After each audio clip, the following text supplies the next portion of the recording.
Ayan guys, si Doc Germs. Tuturo niya yung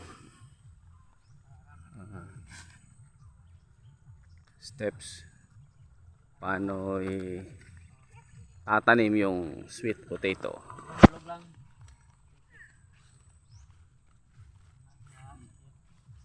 Isa lang kadangaw. Sige. Sige. Sige. Sige. Mo nitong punta? Oo, mga punta ni. Ano guys, ang distance ng per puno halos isang dangkal lang dapat ang layo. Paghulog. Yan po yung recommendations ng mga online. Okay. Anong ano yun, Doc? School yun? University? CLSU ba yun? Visayas State University. Visayas State University. Yun. Yun. Yan guys, oh. Di na kailangan pag nabungkal mo na guys, hindi mo na kailangan pang anuhin. Butas-butasan, oh. Tulak na lang yan. Yun. Itam. Ano ba? Itam. Ayan, oh.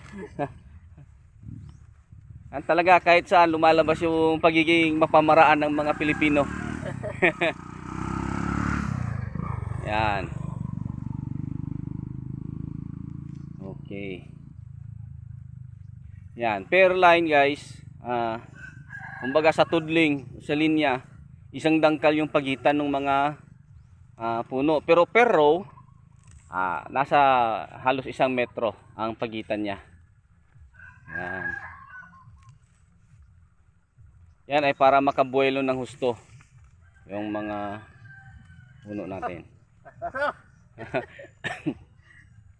Bilis. Bilis magtanim, hindi makahabol yung tagalatag.